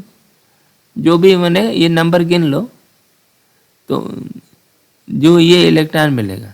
लेकिन इसमें मूल बात ये है कि जो 1s इलेक्ट्रॉन है उसका कोई नोड नहीं होगा, कोई नोड नहीं है, नो नोड, ठीक है ना। 2s के पास 1 नोड होगा, 1 नोडल सरफेस होगा और वो भी कैसा होगा, रेडियल होगा। रेडियल का मतलब गोला, रेडियल नोड माने एक कवरिंग गोले, एक कंसेंट्रिक स्फीयर, है ना। नोडल माने स्फेरिकल, इसको कई बार स्फेरिकल नाम से भी इसको बताते हैं। तो स्फेरिकल नोड है, ठीक है। 3s के पास कितने नोड हैं, इसके पास 2 नोड है। 4s के पास कितने नोड होंगे, 3 नोड होंगे, है ना। इसलिए ns के पास कितना होता है, n-1 नोड है ना। ये सारे के सारे रेडियल हैं, रेडियल नोड है, ठीक है ना, स्फेरिकल नहीं है। और ये स्फेरिकल है, ये रेडियल को ही स्फेरिकल कहते हैं क्योंकि वो स्फीयर बनाता है।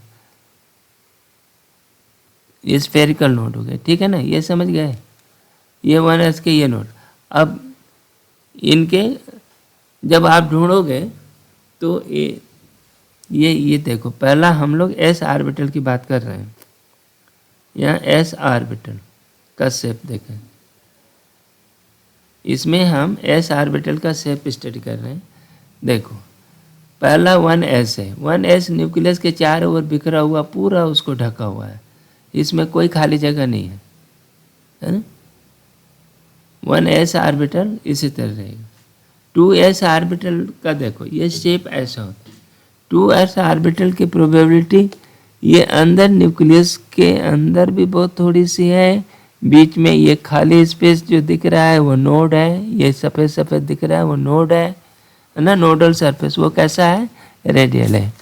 और क्योंकि ये देखो 2s ये हरे रंग की जो वेव देख रहे हैं ना, तो ये थोड़ा सा नोड का ना नोड, इसकी वजह से थोड़ी सी प्रोबेबिलिटी इस नोड के अंदर भी है, यहाँ पर भी है ना। थोड़ी सी इलेक्ट्रॉन के पास जाने की प्रोबेबिलिटी यहाँ भी है ना ये। और ये नोड है और उसका जो डिस्ट्रीब्यूशन कुछ इस तरह का है ना। ये जो डॉट है वो इलेक्ट्रॉन के पास जाने की संभावना बता रहे हैं कि वहाँ इलेक्ट्रॉन ढूंढोगे तो मिलेगा, नहीं तो और जगह तो सब कोई संभावना नहीं है, ठीक है। अब तुम कहोगे कि इलेक्ट्रॉन तो अकेला है, उसको कहाँ कहाँ ढूंढोगे, तो इलेक्ट्रॉन अकेला नहीं है, इलेक्ट्रॉन वेव है ना। तो वेव फंक्शन है, ठीक है ना। तो इस तरह से इलेक्ट्रॉन वेव जो है इस तरह से आच्छादित करेगा, इस तरह से ऐसे ढोकर रखेगा, ठीक है ना, जैसा ये शेप है। 3s का भी देखो 3s का डिस्ट्रीब्यूशन ऐसा क्यों है, क्योंकि इसके 2 नोड हैं। ये सफ़ेद सफ़ेद दो कंसेंट्रिक स्फीयर दिख रहे हैं, एक यहाँ दिख रहा है ये और एक यहाँ दिख रहा है। यहाँ पर इलेक्ट्रॉन ढूंढोगे इलेक्ट्रॉन वेव मिलेगा ही नहीं, क्योंकि यहाँ पर वेव फंक्शन 0 हो जाता है। ये वाला 3s वेव फंक्शन 0 हो जाता है, ठीक है ना। अब इलेक्ट्रॉन को ढूंढोगे तो ये वाला जो डॉटेड एरिया है ये 3 जगह मिलने की संभावना है ना। लेकिन सबसे ज़्यादा उसकी पॉसिबिलिटी ये आउटर में है ना। तो ये कहते हैं कि 3s इलेक्ट्रॉन यहीं रहता है। लेकिन ये सही बात नहीं है।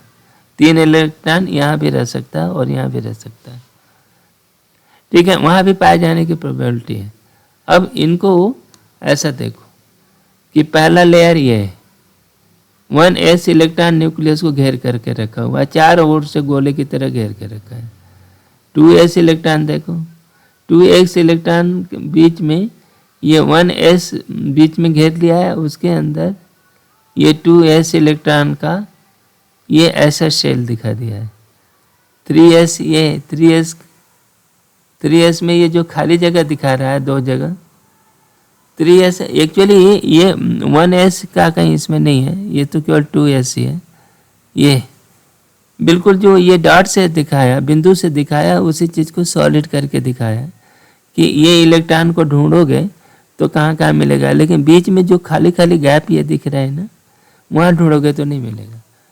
तो 2 कंसेंट्रिक शेल ऐसे खाली जगह मिला है 3s में। यहाँ देखो ये है, तो ये नोड्स कहते हैं, है ना, नोड्स। और इनका डिस्ट्रीब्यूशन माने मोटे तौर पर तो आप ये कहोगे कि पहला वाला इलेक्ट्रॉन ऐसे यहाँ पर रहेगा, न्यूक्लियस है, पहला वाला इलेक्ट्रॉन 1s यहाँ रहेगा, 2s यहाँ पर रहेगा, है ना, 3s जो है ऐसा रहेगा, यहाँ पर रहेगा, है ना, दूर होते जाएंगे इलेक्ट्रॉन, दूर दूर रहते हैं, बात वही है ही। लेकिन ये इनका कहना है कि आप ये भी पक्का नहीं कह सकते कि इलेक्ट्रॉन या न्यूक्लियस के पास 3s इलेक्ट्रॉन न्यूक्लियस के पास नहीं रहेगा, वो भी मिल सकता है ना, ये पॉसिबिलिटी है, ठीक है ना। लेकिन ज़्यादा पॉसिबिलिटी है कि 3s इलेक्ट्रॉन उससे काफ़ी दूरी पर मिले, ठीक है ना।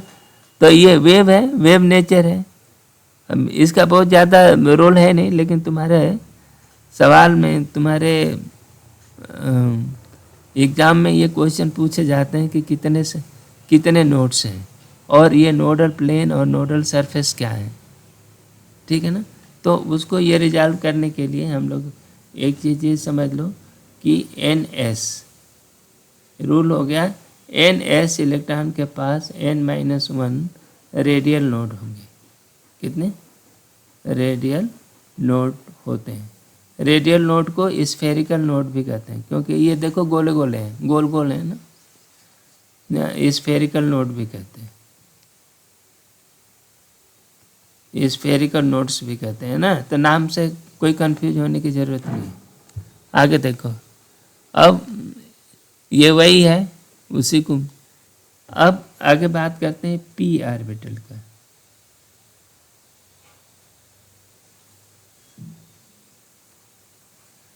ये जो p ऑर्बिटल है ना, ये कुछ इस तरह से दिखते हैं, डंबल की तरह, और इनके ये बीच में न्यूक्लियस को काटते हुए एक प्लेन मिलता है, ठीक है ना। यहाँ पर इनकी प्रोबेबिलिटी साइज 0 हो जाती है, ठीक है ना। तो ये इसका एक प्लेनर नोड यहाँ भी मिलता है, तो क्या मिलता है, इसमें एक प्लेन नोड भी मिलता है, और ये इनका शेप होता है डंबल की तरह, ऐसे डंबल शेप बताते हैं। अच्छा, ये तीनों को, ये x दिशा में रहता है तो इसको हम कहते हैं px, जिसका एक्सिस ऐसा है। जो y दिशा में रहता है ऐसे, 3 है ना, तो py कहते हैं। और इसकी z दिशा में रहता है तो z के अलॉन्ग जो रहेगा, है ना, pz कहते हैं, ठीक है ना। तीनों इस तरह के, ये डंबल की तरह के ये शेप बना कर रखते हैं, ठीक है। अच्छा, इनके शेप देखो फिर से, ये शेप और विथ नोडल प्लेन देखो, ये ऐसे डंबल है, ये एक्सिस देखो, ये x है, ये px ऑर्बिटल है, ठीक है ना। इसमें ये जो ग्लासी दिखा रहा है ना, ग्लासी प्लेन, ये नोडल प्लेन है, ठीक है ना। तो p ऑर्बिटल में केवल ये प्लेन वाला नोड, एक प्लेनर नोड होता है ना। इस प्लेनर नोड को एंगुलर नोड भी कहते हैं। क्या कहता है? प्लेनर नोड जो होगा ना, नोड, मैंने इस जगह पर इलेक्ट्रॉन ढूंढोगे तो बिल्कुल नहीं मिलेगा, वेव फंक्शन 0 हो जाएगा, यहाँ साइज 0 हो जाती है। जो कांच का, जो ट्रांसपेरेंट ग्लास दिखाया है ना यहाँ पे, उसी तरह यहाँ भी ऐसा ही है। तो हर p ऑर्बिटल में एक नोड होता है, ठीक है ना। एक प्लेनर नोड है, प्लेनर नोड को ही एंगुलर नोड भी कहते हैं, एंगुलर नोड भी कहते हैं। दोनों आइडेंटिकल है, नाम बस अलग अलग है, ठीक है। तो देखो, तो अब p ऑर्बिटल के पास एंगुलर नोड कितने होते हैं? p ऑर्बिटल की बात करो, एंगुलर नोड सिर्फ इसका एंगुलर नोड जो होता है सिर्फ एक होता है, एक होता है, ठीक है ना। बाकी इसमें रेडियल नोड होते हैं, रेडियल नोड होते हैं, वो स्फेरिकल होते हैं। वो कितने होंगे उसके अलग गणना करने का एक तरीका बताएंगे, ठीक है। तो ये p ऑर्बिटल समझ गए। अब आगे देखो d ऑर्बिटल। d ऑर्बिटल के शेप कुछ इस तरह के हैं, है ना। एक्चुअली क्या है, देखो एक्स वाई प्लेन ये है, तो इसमें दो डंबल बन रहे हैं, एक ऐसा एक ऐसा, ये ऐसा, और ये x है ये y है ना। मोस्टली एक्स वाई प्लेन के आसपास फैले हुए हैं, ठीक है। तो एक्स वाई, वाई जेड और जेड वाई, इस तरह से जेड एक्स, इस तरह से चार। तो इसमें 5 ऑर्बिटल के लिए अलग अलग है, देखो 3dxy, 3dxz, ठीक है, 3dyz, 3dx²yz², ये ऐसा है, ये इसका नाम देते हैं। और 3dz²। इन ऑर्बिटल को ठीक से इनके शेप समझ लो। ये जब आप केमिकल बॉन्डिंग पढ़ोगे तो उसमें इसकी ज़रूरत पड़ेगी, है ना। और इस शेप की आवश्यकता होती है, और इस पर उसकी प्रॉपर्टी भी निर्भर करती है। चाहे ये जो हमने ऑर्बिटल बताया एस पी डी ऑर्बिटल, सारे तरह के ऑर्बिटल चाहे किसी भी क्वांटम नंबर में हो, सारे तरह के एस ऑर्बिटल चाहे 1s में हो, 2s हो, 3s हो, 4s हो, वो सभी के सभी स्फेरिकल होंगे, एक ही तरह के होंगे। p ऑर्बिटल चाहे 2s हो, 2p नहीं 2p हो, 3p हो, 4p हो, तो वो सभी के सभी p ऑर्बिटल बिल्कुल एक ही जैसे होंगे, बस उनकी लंबाई चौड़ाई में अंतर हो जाएगी, है ना, दूरी फर्क पड़ जाएगी, लेकिन उनका शेप जो है फिर भी एक ही जैसे होगा। इसी तरह d ऑर्बिटल जो है, d ऑर्बिटल के सभी शेप चाहे 3d हो या 4d हो या 5d हो या 6d हो, है ना, d ऑर्बिटल सारे के सारे इसी तरह के होंगे, ठीक है ना। बस इनकी डिस्टेंस में फ़र्क हो जाती है, ठीक है ना। एनर्जी अलग अलग हो जाएगी, डिस्टेंस अलग अलग हो जाएगा, लेकिन इनके शेप एक ही होते हैं। अच्छा, डी ऑर्बिटल के नोडल प्लेन की बात करो तो डी ऑर्बिटल में एक डी में प्लेनर नोडल प्लेन कितने हैं? नोडल प्लेन 2 हैं, प्लेन 2 हैं, ठीक है ना। तो ये डी ऑर्बिटल में और बाकी इसके रेडियल नोड्स होंगे। ये है F orbital, shape of F orbital, F orbital, है ना। इसके शेप है, इसके बारे में कोई बात नहीं करता, ये काफ़ी बिखरे हुए हैं और एक एक में 3 नोड है, प्लेनर नोड है ना। They have 3 plane node, 3 planar node, ठीक है ना, जहाँ पर इलेक्ट्रॉन नहीं मिलेगा। ये इस तरह, और इनकी रचना बहुत ही कॉम्प्लेक्स है, तो और इनके आधार पर बहुत कुछ करते नहीं है ना। ये काफ़ी बिखरे हुए ऑर्बिटल्स हैं, लेकिन इसका शेप तो ऐसा ही है। हो सकता है कि इस शेप का हम काफ़ी केमिस्ट्री में और कहीं उपयोग करते होंगे। अब आगे नंबर ऑफ नोड्स की गणना करने की बात कर लेते हैं, है ना। ये नोड्स हैं, फाइंडिंग नंबर ऑफ नोड्स। ठीक है ना। देखो रूल क्या है, रूल पहला एक टोटल, ये कहते हैं किस ऑर्बिटल के लिए,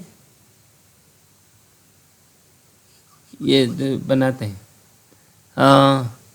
फॉर एन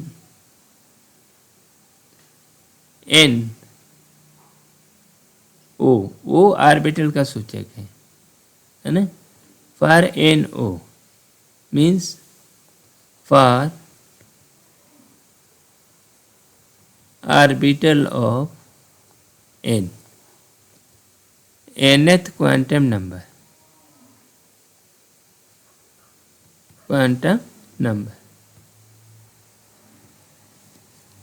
पहला रूल है टोटल नंबर ऑफ नोड्स हर तरह का चाहे कई भी नोड्स इक्वल टू n-1, चाहे कोई भी ऑर्बिटल हो, है ना, कोई भी ऑर्बिटल हो, ओ की वैल्यू s p d कुछ भी हो, टोटल नंबर ऑफ नोड्स जो होंगे n-1। इसमें नोड दो तरह के होते हैं, रेडियल नोड्स होता है और एंगुलर नोड होता है, एंगुलर या प्लेनर, एंगुलर और प्लेनर नोड क्या होते हैं, प्लेनर नोड, दोनों को मिला करके n-1 नोड होते हैं। दूसरे rule number of planar node जो होता है एल होते हैं, एल क्या है, azimuthal quantum number, azimuthal quantum number, ठीक है ना। तो जिसका जो एजीमुथल क्वांटम नंबर होगा उसी के बराबर नंबर ऑफ प्लेनर नोड्स होंगे, और प्लेनर नोड को ही एंगुलर नोड भी कहते हैं, ना, नाम बदल देने से कंफ्यूज ना हो, यही दोनों ही एक ही चीज़ है। तीसरी बात होगी रेडियल नोड, रेडियल नोड को स्फेरिकल नोड भी कहते हैं, है ना, radial node equal to spherical node, एक ही बात है, स्फेरिकल नोड, क्योंकि रेडियल नोड जो होते हैं गोल गोल होते हैं, है ना, स्फेरिकल नोड गोली सरफेस होते हैं, ठीक है ना। ये नोडल सरफेस सारे के सारे सरफेसेस से होते हैं, कोई प्लेन सरफेस होता है और कोई गोली सरफेस होता है। इनकी संख्या क्या होगी, देखो n-1 टोटल होना चाहिए, उसमें से l घटा दिया प्लेनर, तो ये इतना हो, ठीक है ना। इस पर ये सवाल बनते हैं, और कई बार ये सवाल पूछ सकता है ये नोड्स कहलाते क्या हैं। तो नोड देखो दो तरह के, angular nodes and the radial node, दो तरह के नोड होते हैं। इनकी टेक्निकल परिभाषा ये है कि जहाँ वेव फंक्शन साई बिकम्स 0, यानी locus of the surface, locus of the points, है ना, locus of points where psi वेनिसेस,